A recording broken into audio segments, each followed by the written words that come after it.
Going live. I'm late, everybody. How we doing, huh? Boy, the lighting is all weird in here. It's been raining and sunny half the time, so the lighting you may see flip back and forth. Fluffy is kind of whining at the door, but I don't want to get up now and let him in. All right, so this is a weird 2 games here because, with the playoffs not on the line, but it's on the line. And it's just kind of like I'm holding my breath for these 2 games. Just stay healthy. Yeah, I want to win and I want the second seed and all of that, but just stay healthy. Just nothing, nobody doing anything stupid. Hey, Bouncing Pucks, how we doing, buddy? So what I'm ready for is I want to see the dates when the damn playoffs are going to start. That's absolutely what I'm waiting for, man. I know, is it the 16th or the 19th? I keep seeing 2 different things that the last game is supposed to play. But now they're talking about maybe starting some of the divisional rounds of the playoffs. Hey, Tricky Niggy. They're starting to talk about maybe starting the divisional rounds before some of the other teams are actually done playing. I'm good with that because obviously we're going to be ready to go. We're going to know, But I guess like with the 2 and the 3 seeds still up for grabs, they can't even schedule, they can't schedule anything yet. So I get it. At the same time, I'm anxious to schedule out the rest of my life so I know when these games are going to be. Hopefully, it'll be like typical playoffs where the games are at night. And it won't be like it was with the play-ins where we played? We played like 3 afternoon games, right? It was like 2:30 in the afternoon or something. The games were. I don't want anything to do with that. There should be no reason why the games aren't played at night. So I'm definitely looking forward to that. And then it's going to be really, really interesting to see. Hey, Josh, it's going to be interesting to see if Nashville can take care of the Canes. Yeah, you're not sure if we can beat Tampa in the 7-game series. No, but I think in 6. I think if we can sneak by them in 6 games, I like that number better. If we get to 7 games, the Lightning do have the overriding playoff experience. I think if we could sneak past them and get to game 6 and have them think they're going to take us anyway and get one by them, obviously, on paper, they're the champs. They're going to be the better team, right? But we match up well against them. And, if we could somehow, you're thinking Panthers in 7. I mean, anything could happen, obviously. I think what we need to do is we need to get right off the bat, figure out which Bobrovsky we're dealing with. Are we getting Vienza Bob or are we getting Forgolski? We got to know right off the bat, because Drieger's probably going to play in the next game, the last game of the season. It sounds like he's going to be ready to go. So if Bobrovsky shows even a little bit of weakness up top, I just flip him out for Drieger, man. No, don't play around because one bad period could end it all for us. You know what I mean? Let's go. How you do? Did I say that right? It's AKU, so I'm going to assume it's Aku. But if I got it wrong, I apologize. Vasilevsky is going to be tough to beat. I don't disagree with that, but we've done okay. I mean, I know a couple of times we've beaten him this year. It hasn't been Vasilevsky, so that's actually a good point. But for some reason, he doesn't scare me. Like a Saros, okay? I don't want to go up against him. He seemed to have our number a little bit, except for the last game. But I know something about Vasilevsky just doesn't scare me, man. The Lightning just don't scare me the way like playing against the Canes would. I'd rather go against Vasilevsky than Reimer, simply just because of the whole karmic thing there, right? It's like every time Reimer plays against us, it's like all of a sudden he's the reincarnation of Patrick Waugh. So I feel good, man. Look, it was bound to happen. It's about damn time that we're going to get the Lightning Cup series. And I think no matter what, you're looking at 6-7 games because nobody is going to allow either way, nobody's going to allow the Panthers or the Lightning to run away with this. I think you're looking at overtime games, maybe, later, double, triple overtime games. And like everybody figures, 6-7 games. If we get to 7 games, I'm going to post my emergency contact information. And if we lose in like double overtime at game 7 and there's no video up within an hour, just call 911 because I died. Okay, or from an apoplectic fit, because I've had enough game 6, game 7, losses in the playoffs. No more. I want a round. I want to win a round. Just like I want to win this Upper Deck Fan MVP thing. I want to win a playoff round. It's 1:37 a.m. where you live. Damn. That's dedication. If you're on this live stream at that point and you're gonna watch the game, man, you should be the fan MVP. You know what I mean? That's late. That's late, and that's at the point where you could maybe still go to bed and decent night rest. But if you wait any longer, you're up all night. You know what I mean?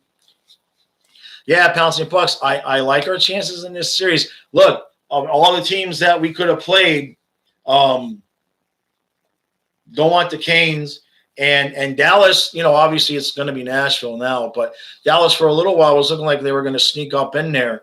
And I haven't paid perfect attention, but last I looked, it was pretty much Nashville, right? Because Dallas had lost like 5 in a row. I think 5, 6. They just totally tanked at the end of the season. Now it's disappointing to see because I thought if Dallas got hot, that they actually had a good chance of maybe being a team that could take out Carolina for us. And then we could that would be actually pretty cool if we would have had to play Tampa and then Dallas, the two cup teams right there back to back. So anybody that says we got a weak division, I mean, I don't even know where that comes from. You know what I mean? Yes, there's a couple to bottom that are weak, but other than that, it's been pretty competitive, at least, for that 4th seed all the way around. And if you look across the NHL, look, it worked out for us this year. I'm happy. It's great. But if you look across the NHL in general, there's no playoff races really, right? It's just seedings. And really, instead of things getting tighter towards the end, everybody just got separated out. So I'm not a big fan of the way they realigned it, although obviously they had to do what they do. I'm looking forward to a fresh start in October next season where it's just regular hockey with the regular divisions and everything. That's what they're saying they want to do. So I think unless somehow things get worse, if things continue to progress to get even a little bit better, I think next season we're going to have just regular hockey, fans in the stands for the most part. Although obviously you never know what's going to go on in Canada there. I feel bad for those people who are, the Canadians are under way more restrictions than a lot of us here in the United States. What do we got? Yandel scares me. He can single-handedly cost us the series. Yeah, man, Matthew, if anybody, and I should probably do a video about this in between, but if anybody wants to know the effect that Yandel can have on a specific series, go watch the series last year where Matheson single-handedly basically blew us multiple goals. And I don't think we would have come back and won that series anyway because we were playing like crap. But the way that Matheson played last year definitely cost us a chance to elongate that series. I'll stick with that. As far as Yandel and Tampa Bay, losing Ekblad really hurt, man, because any chance we had of maybe sitting Yandel for the playoffs, I think went away with Ekblad being hurt. Because, I mean, he's got him on the second pair with Gudis, right? Yeah, and so I'm talking about that now, right? Do I think Yandel's going to get benched in the playoffs? So right now we got Forsling and Uyghur. That's guaranteed, right? And then you got Gudis and Yandel at 2. And then who's playing tonight? Is it I know it's Kiersted and Montour, which as a bottom pair, I'm okay with that. But the problem is if you completely take Yandel out, Okay, so maybe you're going to move Montour up to pair with, to pair with Gudis at the second pair. And then you look at that bottom pair, we got Kirsten, who's basically got very minimal experience. And who are you going to put? Who are you going to, you know what I mean? That guy Connaughton came in and he didn't look terrible. But I think with Ekblad being gone, I don't see what we're supposed to do. I don't know what we could do on that bottom pair. And the thing of it is Q is still using Yandle on the freaking power play, on power play number 1. So for whatever reason, he feels like he's still bringing a value. I would prefer to see him buried, obviously, on that bottom pair and get a lot fewer minutes, which was happening when Ekblad was around. But I think that with Ekblad getting hurt, unfortunately, Q kind of had to look more to the end, looking more at what's going on in the locker room and the leadership and the experience and everything. And say what you want about Yandle as a player and what he does on the ice, but off the ice, in terms of in the dressing room and the locker room and everything, he does bring a value, considering especially that Ekblad is gone. So unfortunately, as much as I would love to say that I think Q will sit him, and I'll still predict it, right? I'll still gladly say he's going to sit, but I don't know who we're going to put on that bottom pair, because you already got Kirsten, who's playing in what? Was he play 10 games, right? He was playing college and we picked him up. So who are we going to put on that bottom pair and as his replacement? And the playoffs can get messy. It can get hairy. So it's going to be tough. What do we got? We got Justin, you're saying Panthers won't be able to get past 6 with the Bolts, though. I got to disagree. I think if the series goes 6 games, we win. I think I said this is the beginning of the stream. I think that if we can sneak by them with them having enough confidence, thinking that they could win a that we could have gotten this. This was the best one.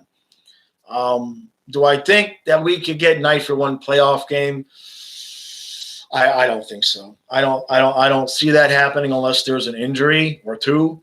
The playoffs is a completely different animal, and Q was kind of put night in there in games that I'm not going to say they were easier, but there was less pressure in those games. So I think next year, it's going to probably be Bob and Knight, right? So I think next year that possibility remains. Now, if Bob is not playing well and Drieger re-injures his injury, I don't think Q will hesitate to give Knight a start. I think that's the only way. But I think if Bob exhibits even one little bit of Forgolski, I think Q is going to yank him, put Drieger in, and say, here you go. Because let's face it, right? We're stuck with what we are cap-wise and all that. We're probably stuck with Bob. And if you heard, Zito is trying to sign Drieger so that he can do a deal with Seattle, so that Seattle would take him in the expansion draft, but there would be compensation coming back our way because we'd signed Drieger. See, one of the reasons why Seattle wouldn't want to take Drieger is because he's going to be a free agent, right? So if we sign him, trade him to Seattle, they feel comfortable taking him because he's already signed a contract. So Zito's trying to pull that off. Now, okay, if Drieger ends up coming into the playoffs and winning a round, 2 rounds, 3 rounds, a cup, the better Drieger does, the more we're going to get back for Seattle, okay? So it's kind of a double-edged sword there. I don't think anybody has figured out a way forward without Bob right now because of the damn contract. Even if we could get Bob to waive his no-move clause, we would probably have to up assets to get Seattle to take him like we did with Marchessault and Smith, right? We lose Marchessault because we wanted Vegas to take Smith. So if somehow we could convince Bob to waive the no-move clause, we would still have to give up assets, right, probably have to give them like a tippet to take Bob. But with Drieger, because the deal is going to be a better contract if we can sign him, we can get assets. So it starts to get into all these intersecting things. At the same time, you got Knight there who's like cool as a cucumber. He's just like, hey, put me in. I'm ready to go. Now, obviously, he's played, 4 games, right? So you can't just throw him into the playoffs or make him the starter on a Stanley Cup team and think, all right, there you go, kid. A really good situation, the best possible situation we could somehow be in, if we wanted to all pray to the hockey gods, somehow Bob waives his no-move clause. He gets moved to Seattle. Drieger signs with us for 1 more season to be the starter because he feels he can get more money in the next offseason because the cap will likely go up. And then next year, we get an even split with Drieger and Knight. Knight gets prepared. And then in the next season, Drieger goes off and makes his big fat contract, and Knight's the starter, and we have to pick up a backup, somewhere in the free agent scrap. That right there is like a Panthers dream, okay? If that can happen, if that happens, I will stop head and grow the ring around the rosy with the freaking ponytail, okay? Chris Greger, hey, buddy, how we doing? Let me see. Seattle has a 2-day period to talk to Drieger and see if he will sign with them. Now, that's true, but what we heard, and I know that you know this, we heard Zito is trying to make a deal where if we can have him signed already, we might be able to get assets in return. Now, you probably know more about that than I do, the intricacies of the draft. I got to have you on actually as a guest on the Patreon because you know a lot more intricacies than everybody else. Well, I'm trying to read. You're saying, "What's up, Fluffy? How's your day been?" I'm trying to read. It's Mr. Rain and Taco. I don't have my glasses on, so I think I got that right. That is a new name. Welcome to the channel. So yeah, Chris, I got to get you scheduled to do an interview, man, to get on the Patreon because I want to have a special video about the expansion draft, and you know your stuff. So you hit me up on Twitter, message me when we can set that up because you know your stuff, and I trust your opinion there.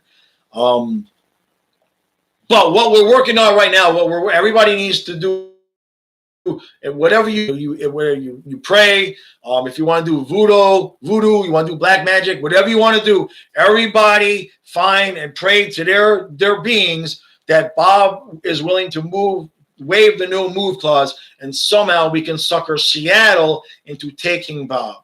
And I would be willing to give them tippet if somehow either Yandel or Bob, if somehow we could sucker them into taking one of those guys and those guys waived, I would be willing to give up tippet. And that hurts my heart to say it, but I want to win cups. And the whole big thing, once you look a couple years down the road, is when we got Spencer Knight is ready to start 60 games, what the hell are we going to do with Bobrovsky and his $10 million contract? We created that problem on our own by signing him and then drafting Knight. And it's a good problem to have, but at some point, you can't, we didn't draft Knight to sit behind Bob for 6 years. So something somewhere is going to move. Chris, you might know the answer to this question. We're running short on time. If you're still here, Chris, maybe you can answer this question. But if we buy Bobrovsky out of his contract, do we take the cap hit for just the 1 season or the remainder of his contract? I don't know the answer to that question right off the hand. Is it just 1 season or however many years? And is there – I think I've already this. You said there's no relief if another team signs him. So, like if we buy out Bob or we release Bob and he signs for somebody else, from what I think I've been told, there's no – it would be the full contract. It would be all 10 years, even if he goes and plays somewhere else. Damn. Well, my heart just broke. Okay, so we have to devise a plan. What are we going to give Seattle? What are we going to give Bob? to get him to move. Waivers no move clause, because we got a hell of a thing there. What do I think the starting line will look like on game one? Barkov, Verhaeghe, and Duclair.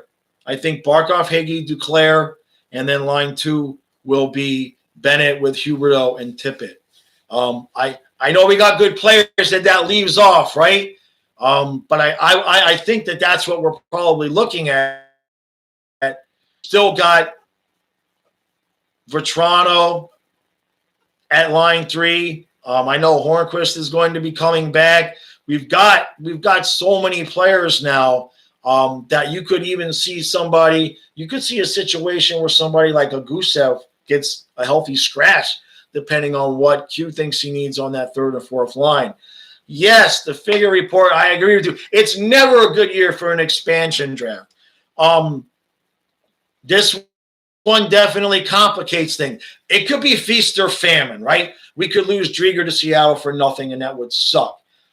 But Zito got – somehow we actually got Hornquist for Matheson. Somehow he actually suckered Pittsburgh into giving us an asset for Mike Matheson. So until it is all said and done, I'm going to still have hope out there that Zito could work some kind of magic, and somehow, at the end of the day, Bobrovsky and Tippett and a first-round pick are in Seattle, and we've got Drieger for a 1 or a 2 year contract.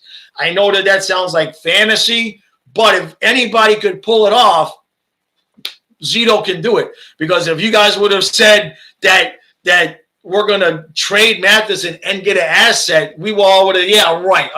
It ain't never going to happen. And he did it. So I'm waiting to see what he could pull off, man, because we've all kind of expected the worst. We're going to lose Drieger for nothing. So anything that he can pull off separate from that is a bonus.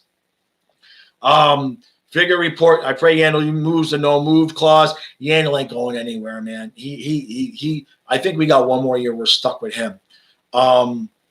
He loves it in Florida too much. He's just not going to go anywhere. Last question here before I got to go before the game.